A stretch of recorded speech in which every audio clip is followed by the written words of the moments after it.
네, 오늘은 은혜의 말씀에 부탁하라, 이런 말씀 여러분께 드립니다. 오늘 본문의 말씀은 사도 바울께서 에베소 장로들에게 고별 설교로 하는 후반부의 말씀입니다. 저들에게 주님 주신 사명을 따라 주의 몸된 교회를 잘 보살피라, 이렇게 권면하고 오늘 중요한 요절의 말씀을 합니다. 내가 너희를 주와 주의 은혜의 말씀에 부탁하노라, 이렇게 말씀하고 있습니다. 주의 은혜의 말씀에 부탁한다고 하는 이 말씀이 요절 말씀입니다. 오늘 저와 여러분에게 주시는 귀한 말씀인 줄로 믿습니다. 여러분, 지금 사도 바울은 이 에베소 장로들을 마지막으로 대면하는 것입니다. 여기서 헤어지면 이제 살아서는 저들을 다시 만날 수 없다고 하는 것을 알고 있기 때문에, 마치 여러분 부모가 먼 여행을 떠날 때에 그 자녀를 누구에게가는 맡겨야 되는데 누구에게 맡기겠습니까? 가장 믿고 가장 든든한 후견인에게 맡기지 않겠습니까? 부탁하지 않겠습니까? 그와 같이 바울은 저들을 하나님의 은혜의 말씀에 부탁한다고 여기 말씀하고 있는 것입니다. 여러분, 이 말씀을 읽으면서 우리 주님께서 제자들을 떠나가시기 전에 제자들에게 하신 고별 설교의 말씀이 생각납니다. 거기 보면 주님께서 너희들은 이제 내 안에 거해야 된다. 그러면 내 안에 거하는 것은 무엇인가? 내 말씀 안에 거하라, 이렇게 말씀하시지 않습니까? 그러면서 말씀을 저희들에게 주셨습니다. 요한복음 17장 8절에 보니까 이렇게 말씀하고 있습니다. 함께 읽습니다. 나는 아버지께서 내게 주신 말씀들을 그들에게 주었사오며 그들은 이것을 받고 내가 아버지께로부터 나온 줄을 참으로 아오며 아버지께서 나를 보내신 줄도 믿었사옵나이다. 여러분, 주님께서 이제 제자들을 떠나십니다. 제자들 떠나면서 정말 저희들 고아와 같이 버려두지 아니하시고 가장 믿는 자에게 부탁하고 싶은데 어떻게 하셨습니까? 아버지의 말씀을 저들에게 주셨습니다.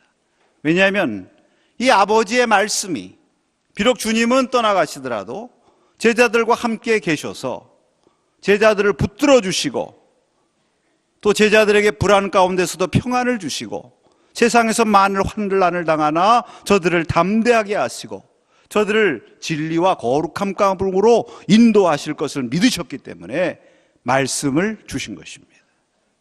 오늘 바울도 그러한 마음으로 하나님의 말씀에 의탁한다고 말합니다. 이 말씀이 너희를 능히 든든히 세우사 모든 거룩한 자들 가운데 하나님의 기업을 있게 하겠다. 여러분, 기업을 있게 하겠다, 이 말씀 무슨 말씀이죠? 천국의 기업입니다. 하나님의 자녀들이 믿음의 길을 걸어갈 때에 중간에 낙오되지 아니하고 중간에 넘어지지 아니하고 끝까지 신앙의 길을 잘 달려가서 마지막에 천국의 기업과 상급을 다 받아 누리게 하시겠다고 하는 그러한 말씀이죠. 부탁한다고 하는 말이 원어에 보니까 파라티템이라고 하는 말인데 곁에 둔다는 말입니다. 정말 저들을 하나님의 말씀에 맡겨서 하나님의 말씀이 늘 곁에 있게 하시겠다는 말씀이에요. 여러분, 주님의 말씀에 부탁한다고 하는 이 사도 바울의 말씀 가운데는 두 가지 깊은 의미가 담겨 있는데, 하나는 주님을 향한 간절한 간구의 마음이 거기 담겨 있습니다. 주님을 향해서 주님께서 지금까지 저를 주의 말씀으로 인도하셨습니다. 그 어려운 환난 가운데서 주님의 사명을 담당하게 감당하게 하셨습니다. 이제 주님께서 주의 말씀으로 저들을 나의 손에서 넘겨받으시고 그들을 든든히 세우사 천국의 길에 이르기까지 인도하여 주시옵소서. 이러한 간구의 마음이 있는 거죠. 그러면서 동시에 그들을 향한 권면의 마음이 담겨 있는 것입니다. 사랑하는 제자들과 같은 그 에베소 장로들에게 이제 너희가 하나님의 말씀에 의탁하니 너희가 하나님 말씀 붙들고 그 말씀의 인도하심을 힘입어서 담대하게 믿음의 길을 걸어가라. 그래야 너희도 든든히 서고 주님의 몸된 교회도 든든히 서게 될 것이다 하는 이러한 권면의 말씀인 줄로 믿습니다. 여러분, 예수님도 그러시고 모든 사람이 다 그런 것처럼 사도 바울도 이제 마지막 저들과 고별하면서 저들에게 가장 귀한 유산을 물려주고 싶은 것입니다. 가장 귀한 유산이 무엇입니까? 그것이 바로 하나님의 은혜의 말씀인 줄로 믿습니다. 여러분, 우리 성도님들 가운데 자녀들에게 물려주겠다고 하면서 성경 필사 열심히 하시는 분들이 있어요. 얼마나 귀합니까? 그 자녀들에게 말씀을 물려주는 거예요. 그 성경 필사를 물려줄 뿐만 아니라 자녀들이 그 말씀에 의탁해서 말씀을 붙들고 말씀의 인도하심 따라 살아가는 그런 믿음을 물려줄 수 있다고 하면 여러분, 이것보다 더 귀한 자산이 어디 있겠습니까? 가장 강력한 후견인 줄로 믿습니다. 그래서 바울이 저들에게 하나님의 말씀을 부탁하는 것입니다. 여러분, 오늘 왜 사도 바울께서는 저들을 주의 말씀에 부탁한다고 말씀하고 있습니까? 그 중요한 이유를 오늘 우리 말씀을 통해서 우리가 잘 알 수가 있는 것입니다. 먼저 29절의 말씀을 우리가 한번 같이 봉독합니다. 내가 떠난 후에 사나운 이리가 여러분에게 들어와서 그 양떼를 아끼지 아니하며. 여러분, 첫 번째 중요한 이유는 사나운 이리가 들어오기 때문입니다. 사나운 이리가 무엇입니까? 그 시대적으로 말하면 교회를 회방하는 거짓 사도, 이단 사상들, 외부의 박해와 공격을 말하는 것입니다. 우리 모두에게 외부에서부터는 환난과 공격이 있는 것입니다. 이런 사나운 이리들이 들어옵니다. 원치 않아도 들어옵니다. 그러나 그런 것들이 들어올 때에 말씀에 붙들려 있으면 말씀으로 물리칠 수가 있는 것입니다. 혹시 들어온다고 할지라도 말씀으로 내쫓을 수가 있는 거예요. 할렐루야. 네, 그래서 여러분, 이 말씀이 그렇게 귀한 것입니다. 내가 떠난 후에라고 말씀해요. 내가 떠난다. 여러분, 주님의 제자들이 주님이 떠나가신다고 하니까 근심했다고 그랬어요. 여러분, 사도 바울은 주님께서 그들에게 보내주신 종입니다. 주님과 같은 분입니다. 그 사도 바울이 떠나간다고 하면 얼마나 마음이 허전하고 마음이 불안하겠습니까? 꼭 마귀가 어떤 때 틈을 트냐 하면은 우리의 마음이 외롭고 허전하고 불안할 때 마귀가 틈타는 거예요. 예수님께서는 이것을 가리켜서 빈집의 위험이라고 말씀하셨습니다. 여러분, 빈집에 도적이 들어오는 거예요. 그래서 집을 비워놓으면 귀신이 자기 친구 7을 데리고 들어온대요. 그래서 우리는 비워놓으면 안 되는 것입니다. 믿습니까? 네, 말씀으로 채워야 되는 거예요. 주님으로 채워야 되는 거예요. 우리가 하나님 말씀을 부탁하고 하나님 말씀에 의지하고 붙들고 있으면 외부에서 사나운 이리가 들어올 때 물리칠 수가 있는 것입니다. 혹시 들어왔다 할지라도 7길로 도망갈 줄로 믿습니다. 그렇기 때문에 우리가 하나님의 은혜의 말씀에 의탁해야 된다는 거예요. 30절 말씀을 한번 읽겠습니다. 또한 여러분 중에서도 제자들을 끌어 자기를 따르게 하려고 어그러진 말을 하는 사람들이 일어날 줄을 내가 아노라. 또한이라고 말씀합니다. 여러분, 이것은 이제 내적인 시험의 문제예요. 사나운 일은 외부로부터 우리에게 오는 공격입니다. 그런데 또한, 여러분, 외부에서만 어려움이 찾아옵니까? 또한 여러분 가운데서도 어그러진 말을 하는 사람들이 일어난다는 거예요. 우리들 가운데, 우리 내부적으로, 우리 교회 내적으로, 우리 자신 내부에서도 시험과 어려운 일들이 생기는 것입니다. 일어나는 것입니다. 여기서도 일어난다고 얘기해요. 들어오는 것과 마찬가지로 일어나는 것, 내 의사와 내 의도와 상관없이 일어나는 거예요. 여러분, 이것을 원하는 사람이 누가 있습니까? 그런데 일어납니다. 그럴 때에 우리가 말씀에 붙들려 있으면 이 일어나는 것들을 우리가 막을 수가 있는 것이죠. 실제로 역사적으로 보면 여러분, 요한계시록 2장에 에베소 교회 주신 말씀 보세요. 거기 보니까 에베소 교회 자칭 사도라고 하는 거짓 교사들이 일어났다고 그랬습니다. 또 거기 보니까 니골라당이라고 나와요. 니골라당이 무엇냐? 전설에 의하면 초대교회 7집사 중에 니골라가 있습니다. 그런데 니골라가 주님의 교회 섬기라고 거룩한 집사의 직분을 주셨는데 주님을 섬기고 주의 교회를 섬기지 않고 자기를 따르라고 사람들을 미혹해서 자기 당을 만든 것입니다. 그런데 에베소 교회 성도들이 이 사도 바울의 권면을 받아서 그랬는지 거기 칭찬하는 말씀이 자칭 사도라고 하는 거짓 교사들을 물리치고 니골라당의 거짓된 것을 드러냈다고 칭찬받고 있습니다. 벌써 사도 바울이 다 통찰을 가지고 안목을 가지고 내다보고 있는 거예요. 여러분, 마찬가지로 우리 가운데서도 이러한 어그러진 일들이 일어납니다. 우리 가운데 내 속에서도 어그러진 말들이 생겨나는 것입니다. 이거 내가 선택할 수 없는 것입니다. 내가 원하지 않아도 일어나고 우리에게로 들어오는 것입니다. 그러나 우리가 선택할 수 있는 것이 있어요. 그것은 그런 것들이 일어날 때 우리가 하나님 말씀을 굳게 붙들고 하나님 말씀에 의지해서 물리칠 수가 있는 것입니다. 할렐루야. 이것은 우리가 할 몫이에요. 여러분, 사람이라는 것이 자신을 과신할 수 없죠. 엉뚱한 말과 엉뚱한 일을 합니다. 나 자신도 믿을 수가 없어요. 이건 나 맞아? 그런 일들 가끔 우리가 하거든요. 여러분, 요즘에 개그 프로그램 제가 잘 안 봅니다만, 왜냐하면 그거 봐도 웃기지가 않아요, 나는. 여러분은 웃기세요? 나 좀 웃겼으면 좋겠어요. 나 고민 많아요. 우리 아이들은 웃는데. 근데 여러분, 옛날에 우리가 즐겨봤던 유머 1번지 이런 거 얼마나 웃깁니까? 네, 유머 1번지에 보면 회장님, 우리 회장님. 여러분, 김영건 아세요? 네, 그 김영건 프로그램 왜 이렇게 웃기는지 지금 생각해도 웃기네. 네. 근데 거기 보면요, 회장님 밑에 이사들이 쭉 있습니다. 무슨 문제 가지고 이사들이 저마다 한마디씩 해요. 근데 꼭 거기 한 사람 누가 있느냐면 분위기 안 맞는 엉뚱한 소리예요. 엉뚱한 주장하면서 막 흥분해요. 그럼 갑자기 얘기하다 보면 분위기 썰렁하잖아요. 그럼 뭐라고 그러는지 아세요? 내가 지금 무슨 말하고 있는 거예요? 나 지금 내가 뭐하고, 내가 제정신이에요? 이러는 사람이 있어요. 우습게 얘기했지만 그게 우리 인간의 실상인 것입니다. 누가 설마 그 바울의 제자들인 그 말씀 듣고 있는 에베소 장로들 가운데 어그러진 말하는 사람이 일어날 줄로 꿈에도 꿨겠습니까? 여러분, 예수님의 제자들, 예수님과 함께 식사하시는데 예수님이 너희들 가운데 나를 팔 자가 있으리라 이렇게 말하니까 제자들이 뭐라고 그러죠? 누굽니까? 저는 아니죠. 베드로에게 네가 나 3번이나 부인하리라. 베드로가요, 다른 제자들은 다 그럴지 몰라도 나는 절대로 그런 일 없습니다. 아주 그런 일이 일어나면 요즘 말로 손에다 장을 지지겠습니다.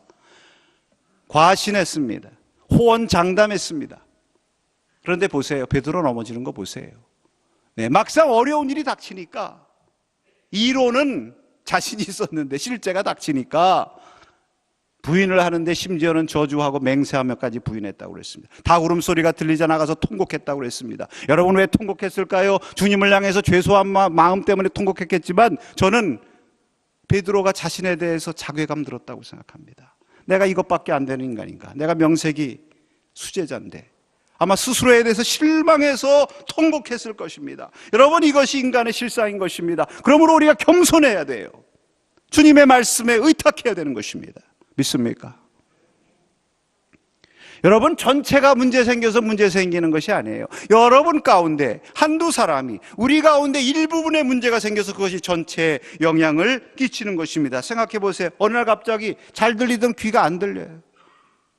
어느 날 갑자기 우리의 장기 가운데 하나가 문제가 생깁니다. 그러면 전체가, 우리의 몸과 마음과 우리의 삶 전체가 문제가 생기는 거예요. 어느 날 갑자기 건강에 이상이 생기고 또 직장에 모든 사람과 다 관계 좋은데 한 사람하고 틀려.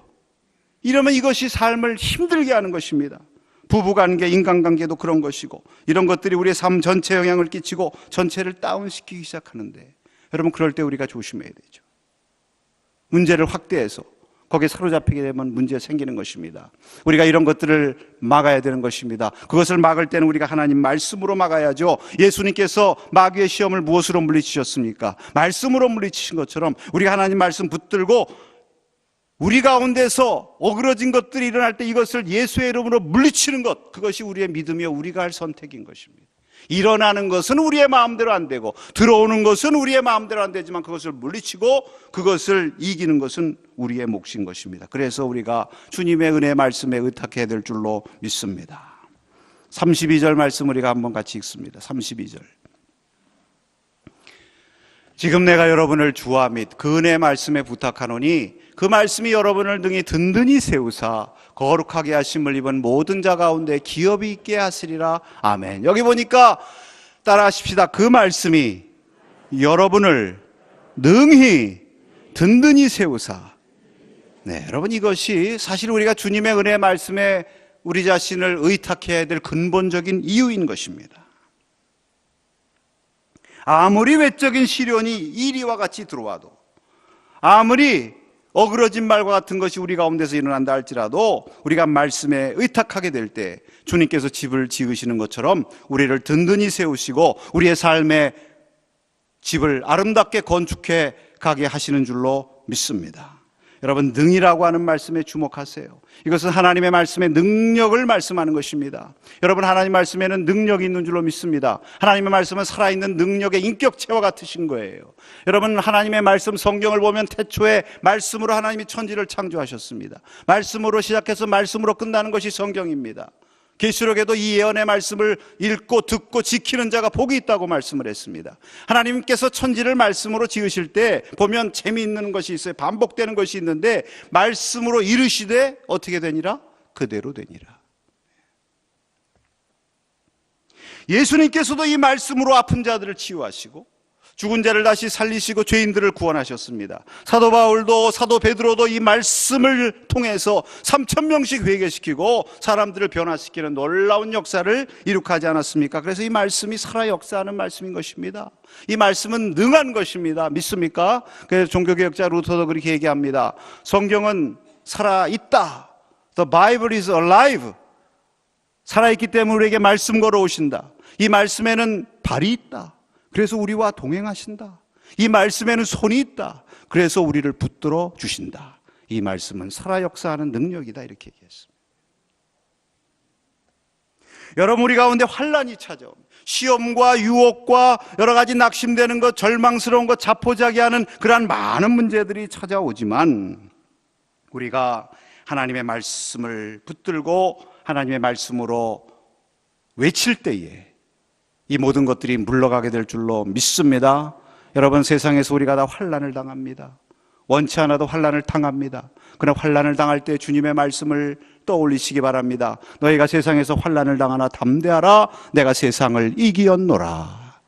여러분, 우리의 삶이 어느 순간 갑자기 뒤죽박죽 헝클어지기를 시작해요. 속을 안 썩이던 자식들이 속을 썩이고, 건강한 것 같았던 몸의 어느 구석에서 이상이 생기고 막 모든 것이 뒤죽박죽 헝클어질 때, 여러분, 그거 하나하나 놓고 보면은 이해할 수가 없지만, 그러나 나중에 보면 퍼즐 조각 하나씩 해서 다 맞춰서 아름다운 그림 되는 것처럼, 그럴 때 하나님 말씀 떠오르시길 바랍니다. 하나님을 사랑하는 자, 곧 그 뜻대로 부르심을 입은 자들에게는 모든 것이 합력하여 선을 이루느니라. 할렐루야. 이 말씀 의탁하면 우리에게 소망이 생기는 것입니다. 믿습니까? 여러분, 고백하십시다. 주의 말씀은 어떤 환난보다, 어떤 실패보다 강하다. 아멘이십니까? 네, 주님의 말씀은 능력이 있는 거예요. 우리의 어떤 환난과 어떤 실패보다 강한 것입니다. 사람들은 그렇게 얘기합니다. 내 여건이 바뀌고 내 상황이 좀 좋아지면 내가 힘이 날 텐데요. 그러나 여러분, 믿음의 사람들은 뒤집어서 말합니다. 내가 말씀을 의탁하고 말씀에 의지했기 때문에 이 말씀이 내 상황과 내 역경을 변화시킬 줄로 믿습니다. 사람의 말에도 힘이 있잖아요. 예, 성경에도 세 치혀가 사람을 죽였다 살렸다 한다고 그런 것처럼 이 사람의 말 한마디에 우리가 얼마나 일희일비합니까? 그런데 하물며 전능하신 하나님의 말씀에 얼마나 능력이 있겠습니까?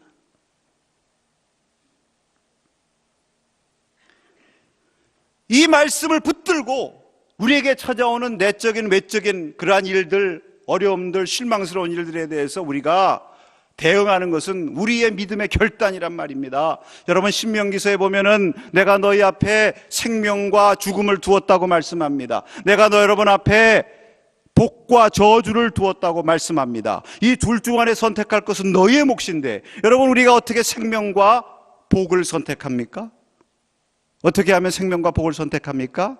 내가 너에게 명한 율례와 법도를 지켜 행하라. 말씀에 의탁하라. 말씀을 붙들고 말씀과 함께 걸어가라.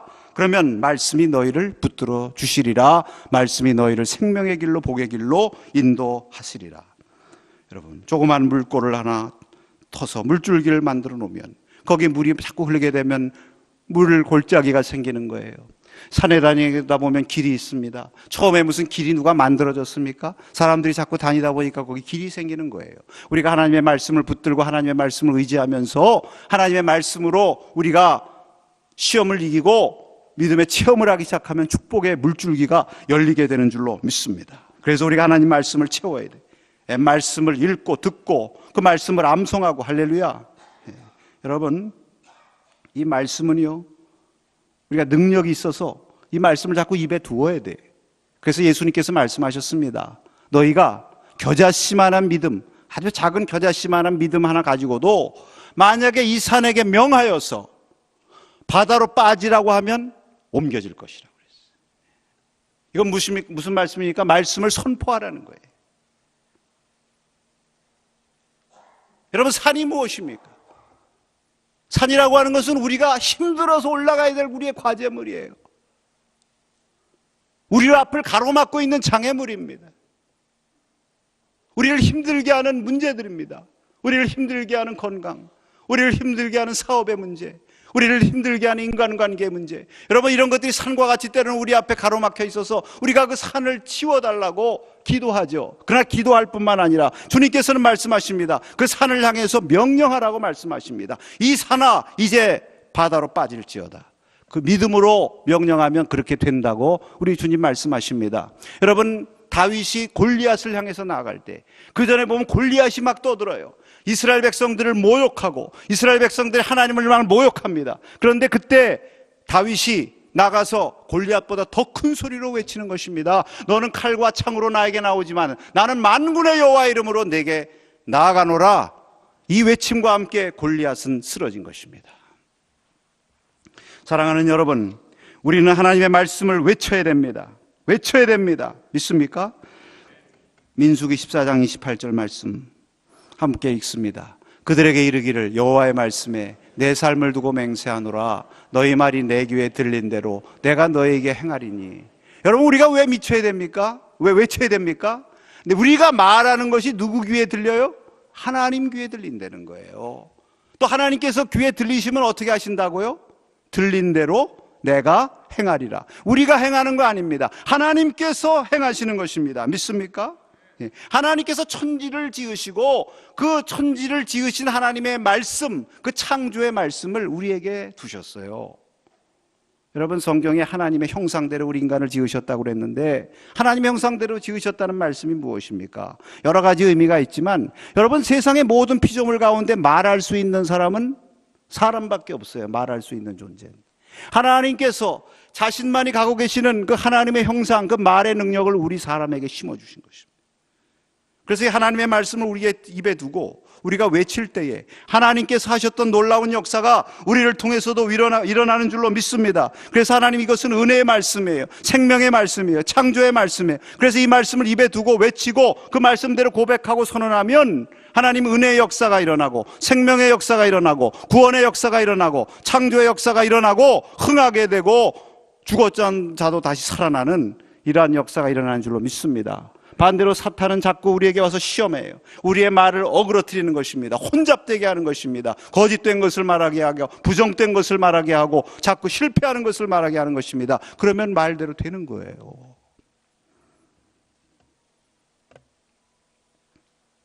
여러분, 우리의 말뿐만 아니라 우리의 생각도 주님께서 다 알고 계세요. 시편 기자가 그렇게 고백합니다. 나의 입술의 모든 말과 그 다음에 뭐죠? 나의 마음의 묵상이 주께 연락되기를 원하나이다. 할렐루야. 우리의 입도 주님께 연락이 되지만 우리의 마음의 묵상도 주님께 연락되는 것입니다. 여러분, 주님은 우리의 마음과 생각도 다 아신다고 그랬어요. 그래서 우리의 마음의 생각도 어떻게 가져야 돼요? 바르게 가져야죠. 복되게 가져야죠. 믿습니까? 우리가 사람들에게 말할 때는요, 사람들은 우리의 말하는 것만 듣습니다. 그래서 사람들에게 말할 때는 좋은 말만 하려고 애를 쓰죠. 근데 사람들에게 안 듣는다 할 때 금방 뭐가 나와요? 불평이 나와요. 자기 자신을 자책하는 말이 나옵니다. 혼자서 중얼거리는 사람. 여러분, 정신 나간 사람들 보면 대개 어떻게 합니까? 중얼거려요. 혼자서 중얼거려. 강단에서 이런 말 해서 좀 죄송합니다만 바보, 병신, 말미잘, 해삼, 세상의 모든 것들 다 누가 들으십니까? 하나님이 들으시는 거예요. 히브리서 13장 15절 말씀을 한번 읽어보십시다. 그러므로 우리는 예수로 말미암아 항상 찬송의 제사를 하나님께 드리자. 이는 그 이름을 증언하는 입술의 열매니라.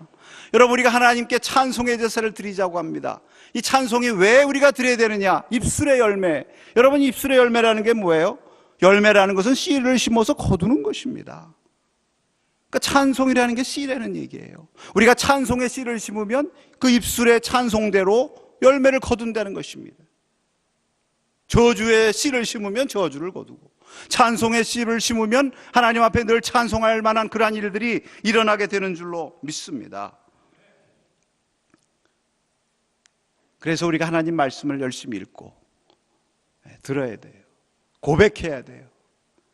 우리 교회 원로 장로님 한 분이 병원에 입원을 하셨어요. 여러분 뭐 다 잘 아시는 우리 장로님, 추 장로님. 수술 받게 돼가지고 병원에 입원하셨는데, 제가 그래서 신방을 갔습니다. 신방을 갔는데요, 제가 더 은혜를 받았어요. 그분하고 저하고 비교해보면 나이 차가 한 20년 이상 날 것 같은데 누가 더 젊은지 모르겠어요.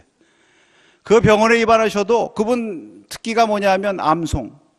암송, 주기도문 암송하고 사도신경 암송하고 또 요한복음 3장 16절, 시편 1편, 시편 23편, 로마서 8장 26절, 27절, 또 민수기 6장 23절에서 28절까지 제사장의 축복, 거기다가 나의 갈 길 다 가도록 예수 인도하니 찬송 부르고, 교회 병원에서 일어나서 성경 암송하고, 잘 때 성경 암송하고, 수술 받으러 누울 때 암송하고, 일어날 때 암송하고, 마귀가 어떻게 할 수가 없어요, 이분을. 그래야지 벌써 생생하신 거예요. 지금도 일부 예배 꼭 나와서 성가대 봉사하십니다. 할렐루야. 말씀대로 선포하니까 되는 거예요. 우리 교회 어느 한 또 원로 집사님 계세요. 우리 그분 따님들을 우리 교회 나오십니다. 열심히 신앙생활 하세요. 그 가운데 한 분은 이번에 또 집사 직분도 받으셨는데, 이분이 남편을 여의시고 여러 가지 힘들고 충격과 또 연세도 많으시니까 몸이 안 좋아서 요양원에 가서 치료도 받으시고 요양원에 계셨습니다. 근데 상태가 호전이 돼서 집으로 다시 돌아오셨어요. 제가 우리 성도들과 함께 그 요양원이 의정부 북부에 있는데 거기 가서도 신방을 했고, 이번에 돌아오셨다고 그래서 또 가정에 가서 예배를 드렸습니다. 그 따님들과 함께. 그런데 그분 만날 때마다 제가 은혜를 받아요. 얼마나 말씀이 적극적인지 몰라요. 그냥 모든 것이 다 하나님의 은혜예요. 이렇게 해주신 것도 하나님의 은혜고, 그래서 하나님께 감사합니다. 목사님 기도해 주셔서 감사합니다. 이렇게 좋은 자식들 두어서 감사합니다. 꼭 이렇게 좋아져서만 감사하는 게 아니라, 그 요양원에서도 지내시는데 요양원 사람들이 이제 좋아져서 집에 간다고 그러니까 집에 가시지 말라고 그러더래요. 집사님 가면 우리는 무슨 낙으로 사냐고. 분위기 메이커예요. 여러분, 거기 가서도 사실 힘들고 어렵지 않습니까? 그런데 그 사람들 다니면서 우리가 이렇게 좋은 시설에서 이렇게 같은 형편에 있는 사람끼리 만나서 친구처럼 위로하고 격려하면서 지내니까 얼마나 좋으냐고. 어떤 사람들 가운데 그런 사람들이 있답니다. 자식들이 나를 여기다 버렸다고. 그거 왜 버려요? 거기 좋은 데 가서 잘 지내시라고 좋아져서 오시는 분도 있는데, 그렇게 늘 밝게 말씀하시니까 본인이 좋아지는 거예요. 말씀대로 되는 줄로 믿습니다. 그래서 여러분, 말씀에는 힘이 있는 거예요. 우리가 이렇게 입술의 열매를 거두시는 것입니다. 지금 이제 봄이 되면은 제가 마음에 좀 들떠 있는 게 있습니다. 뭐냐면 야구 하잖아요. 제가 야구를 볼 시간도 없고 많이 보지도 못하지만 미국 메이저리그 그거 가끔 봅니다. 왜? 거기 유현진 선수, 강정호 선수, 이 미국에 가서 잘하는 거 너무 대단하잖아요. 으쓱해지잖아요. 근데 이 두 선수가 잘하는데 부상을 당했어요. 그래가지고 재활을 하는데 지금 요즘 신문에 막 나옵니다. 운동을 해요. 웨이트 트레이닝을 합니다. 왜냐하면 오랫동안 쓰지 않은 이 근육을 다시 튼튼하게 되는 것입니다. 여러분, 근육이 강해야 면역력도 있고, 근육이라는 것이 지탱하는 무게가 있는 거예요. 그래서 어느 정도 한계에 부딪히면 고장이 나는 것입니다. 그래서 자꾸 운동을 해가지고 근육을 튼튼하게 되는 거죠. 그래서 여러분 열심히 지금 응원하고 있어요. 열심히 잘 하도록, 회복하도록. 우리의 마음도, 우리의 생각도 근육이 필요한 것입니다. 그래서 마음의 근육, 이것이 튼튼해야만 마음의 병이 들질 않아요. 이리가 들어와도, 어그러진 일들이 생겨도 그것을 물리칠 수 있는 면역력이 생기는 것입니다. 어떤 때는 감당할 수 있는 짐과 스트레스가 우리에게 눌려와도 그것을 능히 감당할 수 있는 거예요. 근육이 있으면. 없으면 무너지잖아요. 근데 여러분, 이 근육이라는 게 어떻게 생기는 것입니까? 훈련해야 돼요. 연습을 통해서 하는 것입니다. 무슨 연습을 하는 것입니까? 말씀 훈련인 줄로 믿습니다. 말씀을 붙들고 말씀에 의탁하고 말씀을 떠올리면서 말씀을 입으로 고백하고 선언하고 산을 향해서 선포하면서 사단 마귀를 향해서 선포하면서 말씀으로 훈련하면 우리의 마음의 근육이 단단하게 생겨서 어떠한 시험에도 물리치는 승리의 성도, 여러분, 당당한 오늘 말씀처럼 천국의 기업이 있게 하시리라. 마지막에 하나님 나라의 천국의 상급을 다 받아 누리시는 그러한 성도가 될 줄로 믿습니다. 오늘 주님 말씀하십니다. 나의 말씀에 너희 자신을 위탁하라. 우리에게 다가오는 것들 우리 마음대로 할 수 없지만 이 말씀에 의탁하고 이 말씀 붙들고 이 말씀 의지하여 승리의 길 걸어가는 것은 우리가 할 몫이요, 하나님께서 우리에게 주신 신앙의 축복인 줄로 믿습니다. 이 믿음 가지고 승리하시기를 주님의